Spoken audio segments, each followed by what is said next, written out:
Hola a todos, bienvenidos a Filosofía de Película, yo soy Oscar. Hoy vamos con un video de filosofía pura y dura, así que eso quiere decir 1500 vistas como mucho. No sé, por ahí pongo una miniatura de Milei teniendo sexo con una cabra, invento algo. Eh, el problema de la conciencia surge cuando comparamos el aspecto que tiene el mundo que nos muestran nuestros sentidos, un mundo de objetos materiales interactuando entre sí por leyes causales rigurosas, con nuestra propia experiencia subjetiva de ese mundo, que tiene un aspecto extremadamente distinto. Este es el problema de la conciencia. Se han propuesto a este problema 4 soluciones básicas. Hay otras filosofías que tienen nombre y unos cuantos adeptos, pero son en realidad o un eclecticismo o una variante de las mismas. Las 4 respuestas posibles básicas al problema son: o solo existe el mundo material, materialismo, o solo existe el mundo de la conciencia, el mundo de las ideas, idealismo, o existen ambos, dualismo de sustancias, o bien existe una sola sustancia que se nos manifiesta al mismo tiempo en nuestra conciencia como ideas y en nuestros sentidos como materia. Dentro de cada una de estas 4 respuestas podemos agrupar subcategorías y tenemos también respuestas híbridas. Por ejemplo, el llamado emergentismo, que es una filosofía extremadamente popular en nuestros días. En mi opinión, no es otra cosa que una combinación de materialismo y dualismo de sustancia. Lo que el emergentismo nos dice es que el mundo es material y nada más que material, hasta que algunas estructuras materiales alcanzan cierta complejidad y entonces de algún modo extraño aparece una nueva sustancia, emerge de la materia una nueva cosa que es la conciencia. Si la miramos con atención, esa filosofía no es otra cosa que un materialismo un poco incoherente, o un materialismo que en algún punto se convierte en un dualismo. No es realmente una filosofía original. Tenemos algunas filosofías muy extrañas pero inevitables, que son el eliminativismo por el parte del materialismo y el solipsismo por parte del idealismo, que serían sus talibanes, serían su versión radical de cada una. Y aunque estas filosofías tienen muy pocos partidarios, el eliminativismo, wow, que está difícil eso, y el solipsismo, tienen muy pocos partidarios, si es que tienen algunos, sobre todo el solipsismo. El eliminativismo tiene algunos partidarios reales. Dicen. Sin embargo, son imprescindibles para entender los problemas de base que plantean esas filosofías, el materialismo y el idealismo respectivamente. Porque en realidad estas filosofías extrañas, que, que no tienen casi partidarios ninguna de las dos, en realidad no son otra cosa que el materialismo y el idealismo coherentes. El materialismo y el idealismo llevado a sus últimas consecuencias. El solipsismo fue pensado por Berkeley, pero en realidad no fue una filosofía que defendió Berkeley, fue una filosofía que planteó de modo puramente hipotético. El solipsismo dice: mis experiencias subjetivas son lo único que existe realmente, y por lo tanto solo yo, solus ipse, por lo tanto solo yo existo realmente, los demás seres humanos son ilusiones, son objetos de mi percepción y nada más. Esto vendría a ser el equivalente idealista del la hipótesis del demonio maligno de Descartes en versión del empirismo inglés, en versión idealista. Berkeley no creía en esto, sino que es una hipótesis que desarrolla para pasar a su verdadera visión del mundo como un conjunto de conciencias interactuando entre sí, en un mundo que ha sido creado por un ser omnipotente y benévolo, omnisciente, omnipotente y benévolo. El problema es que tanto Descartes con su hipótesis del demonio maligno, como Berkeley con su hipótesis del solipsismo, ambos salieron del atolladero con, léase con voz de alienígenas ancestrales, Dios. Lo cual no es considerado una respuesta válida por mucha gente, yo entre ellos. En mi opinión, la respuesta, el idealismo lleva inevitablemente al solipsismo. El materialismo, o sea, si vamos a suponer que el mundo es material y nada más que materia, que no existe nada más que la materia, tal como se nos aparece entre nuestros sentidos, entonces tenemos que sacar la conclusión de que la conciencia no existe. O sea, mi experiencia subjetiva del mundo no existe. Es una consecuencia extraña, pero inevitable, si vamos a aceptar el postulado. Estas dos consecuencias extrañas son la razón por la que durante la mayor parte de la historia, antes de que se planteara con la claridad que aunque se lo toma en nuestros días el problema de la conciencia, la filosofía por defecto había sido el dualismo de sustancia. Existen dos cosas: existe el mundo subjetivo de las ideas y existe el mundo objetivo de la materia. El problema es que esto lleva a sus propias paradojas, a sus propias ideas extrañas, porque si hay dos sustancias y estas dos sustancias no tienen comunicación entre sí, entonces, ¿por qué vemos en la realidad cotidiana, en la vida real, por qué vemos que claramente la materia afecta a las ideas y las ideas afectan a la materia? No vemos esta total desconexión de la que nos hablan los filósofos de las dos sustancias. Cuando una persona está enferma, cuando está ebria, cuando está cansada, estos hechos del cuerpo afectan su conciencia.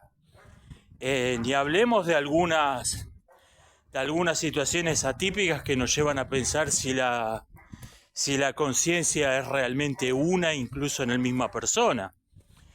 Por ejemplo, hay unas personas que recibieron un tratamiento para la epilepsia a mitad del siglo pasado. Son muy pocas porque rápidamente se abandonó esa terapia. Era una operación del cerebro y rápidamente se la abandonó por tratamientos con drogas, se la abandonó por otras terapias menos invasivas. Pero bueno, hay unas 40 y pico de personas que recibieron esta operación y nos encontramos con que literalmente su mano derecha no sabe lo que hace la mano izquierda. No en un sentido metafórico, sino en un sentido literal. Se han hecho varios experimentos por los que muestran que esas personas parecen tener dos conciencias, o por lo menos dos agentes racionales independientes entre sí en un mismo cuerpo. O, por ejemplo, vean lo que pasa en el caso de los delfines. Los delfines no duermen, o mejor dicho, semiduermen. Duerme medio cerebro, porque si sos un mamífero y vivís en el mar, quedarte dormido del todo no es una muy buena idea. Te vas al fondo, te vas a pique de inmediato. Entonces, como no pueden dormir del todo los delfines, duerme medio cerebro y después, no sé, despertate, se despierta ese medio cerebro y duerme el otro medio cerebro.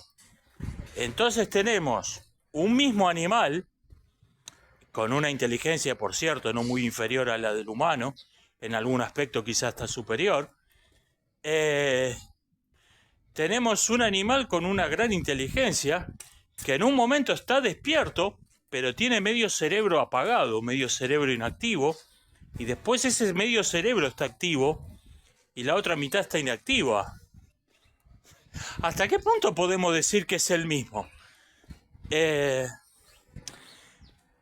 Estas son las paradojas que plantea el problema del dualismo de sustancia.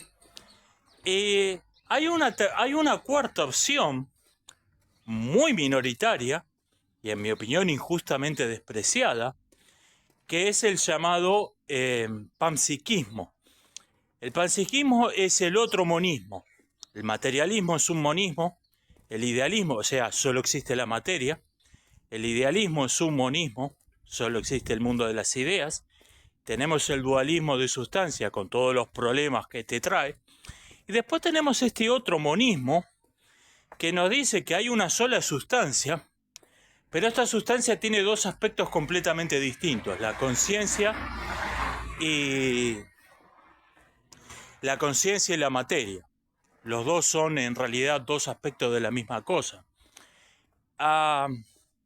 Es una filosofía que, repito, tiene muy pocos partidarios, pero en mi opinión es, si no verdadera, por lo menos es la más racional, y el desprecio que suele recibir está totalmente injustificado. Ahora voy a tocar por qué creo que por qué se la desprecia. El panpsiquismo nos dice que hay una sola sustancia que es al mismo tiempo materia y conciencia, y esto implica que todo tiene conciencia, panpsique, que no existe materia sin conciencia, lo que no quiere decir que toda la materia tenga razón, que toda la materia tenga la capacidad de razonar, de abstraer, pero todo tiene algún grado de conciencia. Un ladrillo tiene conciencia, quizás en un grado mucho más oscuro, más tenue que una bacteria incluso, y con una menor capacidad de razonamiento, de pensar de modo abstracto que una bacteria, pero tiene que tener necesariamente, de acuerdo a esta filosofía, tiene que tener necesariamente algún grado de conciencia, el ladrillo también. Bueno, creo que se están dando cuenta de por qué tiene muy pocos partidarios, porque suena muy extraño cuando uno la oye por primera vez. Y además, no solo suena extraña, suena parecida a una idea que despreciamos, que es el llamado animismo. El animismo es una creencia primitiva que la encontramos en tribus paleolíticas viviendo en el medio de la selva, las pocas que quedan todavía. Esos tipos creen, los paleolíticos, creen que todo tiene conciencia, todo está vivo, todo lo que existe en la realidad está vivo, todo tiene conciencia, todo tiene sexualidad, todo tiene las propiedades del ser humano, las propiedades de los animales superiores.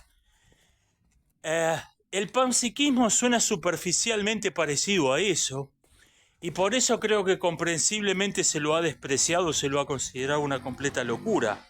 Aunque en realidad lo que dice el panpsiquismo es algo extremadamente distinto. Más allá de su aspecto superficial, de su parecido superficial con el animismo. Lo que está diciendo es algo extremadamente diferente.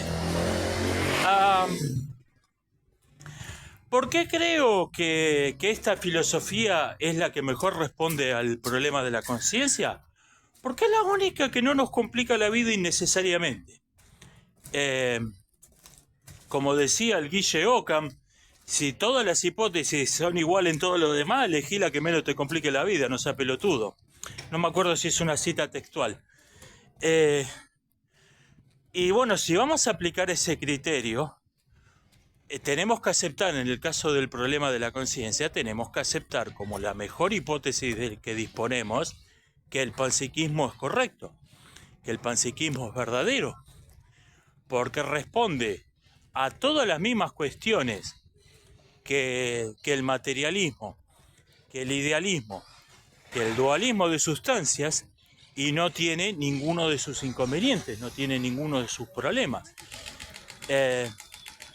Entonces no hay ningún motivo racional para no aceptarla, para no adoptarla como la respuesta correcta. Hay dos razones, creo, en realidad, no solo una, por la que no es aceptado el panpsiquismo. Una es su parecido superficial con el solipsismo, aunque en realidad es algo extremadamente distinto. Y la otra es que hay personas que han adoptado el idealismo o el materialismo de modo dogmático por un motivo ideológico, religioso similar. Por ejemplo, el rechazo de Berkeley, del obispo luterano Berkeley, a la materia, procedía de modo directo y explícito de motivos religiosos. Berkeley dice que quiere demostrar que la materia no existe, cito, para dejar a los escépticos y los ateos sin su principal punto de apoyo. Cierro cita. En ese caso es totalmente explícito. En el caso del materialismo creo que es un poco más velado, pero creo que también existen estos motivos ideológicos o incluso religiosos en un sentido amplio e incluso en un sentido un poco paradójico. Es un dogmatismo de signo opuesto al de Berkeley. Dogmatismo de ateísmo tomado como religión, valga la paradoja.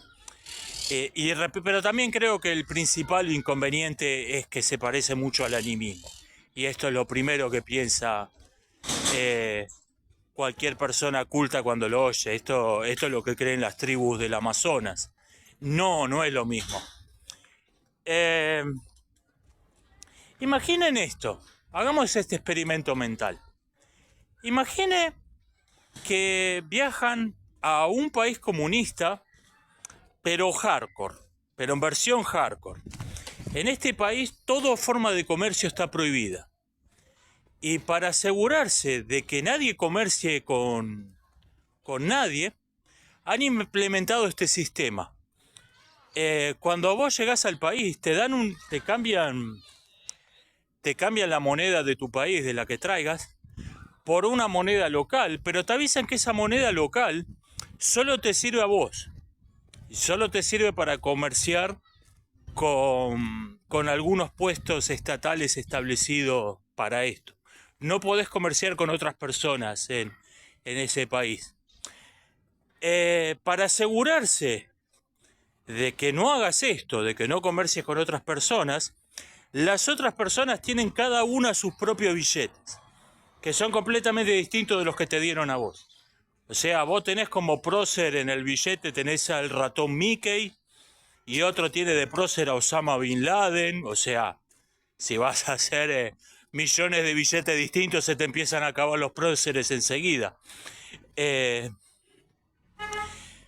Entonces, y te dan también, para asegurarse de que algún funcionario corrupto no te estafe, te dan también una máquina para chequear que los billetes son auténticos. Pero esta máquina tiene también una trampa. Solo funciona con tus billetes. No funciona con los billetes de las otras personas. Entonces, vos tenés una máquina y tenés unos billetes, vas al mercado que está establecido por el Estado, cambiás esos billetes por productos, servicios, te dan el vuelto en otros billetes de la misma moneda particular tuya, y vos con tu máquina chequeás que sean en efecto, que te estén dando billetes verdaderos, que te estén dando billetes buenos. Ahora, ¿qué pasa? Si vos querés comerciar con otra persona, no podés, porque vos podrías cambiar vos podrías cambiar tus billetes por productos, servicios y aceptar los billetes de él como pago, eh, pero vos no podés chequear que los billetes que te están dando sean de verdad, que no sean una falsificación. Y a su vez, la persona con la que estás tratando de comercial, porque él tiene una máquina distinta de la tuya, puede chequear que los billetes suyos son verdaderos, pero no puede chequear que los billetes que le estás dando vos son verdaderos, que no le estás dando un papel que dibujaste vos en tu casa. País que tiene un sistema muy extraño, un sistema de comercio muy extraño, ¿no? Pero bueno, el sistema de comercio de ese país funciona más o menos igual que las conciencias humanas. Nosotros tenemos una conciencia, cada uno de nosotros. Sabemos que esa conciencia existe, pero no sabemos absolutamente nada sobre las conciencias del resto. Más que sospechar que deben existir. Y entonces, en este país imaginario, aparecen dos personas con dos teorías muy extrañas. Uno dice que la moneda no existe. La moneda no existe, los billetes son todos falsos. No hay ningún billete verdadero. Y el otro te dice, la moneda sí existe, los billetes que te dieron a vos son verdaderos, pero son los únicos verdaderos. Todos los demás billetes son falsos. Vos sos el único que tiene moneda auténtica y tu máquina de chequear los billetes es la única verdadera. Estas dos filosofías, estas dos teorías se encuentran con serios inconvenientes. En el primer caso, el que dice que todos los billetes son falsos, tengo una prueba contundente que lo desmiente. Yo no puedo chequear ninguno de los millones de billetes distintos que tienen los otros millones de personas distintas, pero me consta que los míos son verdaderos. Tengo una máquina que funciona, que chequea un tipo de billetes. Entonces puedo decir, sin temor a equivocarme, que existe por lo menos un billete auténtico. Entonces, si existe un billete auténtico, la afirmación de que todos los billetes son falsos se cae. Porque todos quiere decir que no hay ni uno verdadero, y a mí me consta de que existe por lo menos uno. Del mismo modo, la afirmación de que no existe ninguna conciencia se cae a pedazos porque no sé del resto, no sé los otros 8.000 millones de personas en este mundo, menos sé los animales y probables seres de otros planetas, pero me consta sin el menor margen de dudas de que existe una conciencia, y al menos una existe. Eso me consta sin lugar a dudas. La otra teoría, la que dice que mis billetes son los únicos auténticos, se encuentra con un problema más sutil, por lo menos esta no la puedo refutar de modo tan contundente. Ahora, ¿qué pasa? Perdón, vuelvo con la... ¿Qué pasa con esa demostración? Que solo me sirve a mí. Yo puedo demostrar que es falsa, pero no puedo comunicar esta demostración, porque si yo le digo a alguien, no, mirá, los billetes son de verdad, por lo menos mis billetes son verdaderos, porque mi máquina funciona y mi máquina de chequear billetes me dice que mis billetes son auténticos, y otra persona me puede decir, ¿y a mí qué me importa? Mi máquina no puede chequear que tus billetes existen realmente. O sea, es una prueba que solo vale para mí. Es lo mismo con el problema de la conciencia. Del mismo modo, si alguien me dice que solo mis billetes existen, bueno, esto no, ya el hecho de que yo puedo chequear, esto coincide con el hecho de que yo puedo chequear mi moneda y a la vez no puedo garantizar que ninguna otra sea auténtica. Sin embargo, hay algo extremadamente raro en esa teoría, porque tendría que suponer que yo soy un ser absolutamente excepcional, que totalmente distinto de los otros millones que viven en ese país, y que los otros millones se han puesto todos de acuerdo para hacerme un troleo gigantesco. Muchos de ellos ni siquiera deben conocerme, eh, se han puesto de acuerdo para hacerme un troleo gigantesco sin que yo sepa cuál sería exactamente el motivo para hacer esto. O sea, ¿puede ser que este show de Truman monetario sea verdad? Sí, es posible, pero ¿hay alguna razón para creer que lo es? No. Entonces lo más sensato es simplemente rechazar esas dos filosofías. Y si rechazamos esas dos filosofías, el eliminativismo y el solipsismo, que no son otra cosa que el materialismo y el idealismo respectivamente, llevados hasta sus últimas consecuencias, entonces tenemos que rechazar el materialismo y el idealismo. Nos quedan el dualismo de sustancia y el monismo panpsiquista. El dualismo nos crea un montón de problemas que el panpsiquismo no, sin ninguna ventaja, porque la principal objeción al panpsiquismo es, suena muy extraño. ¿Ok? ¿Qué tiene de extraño?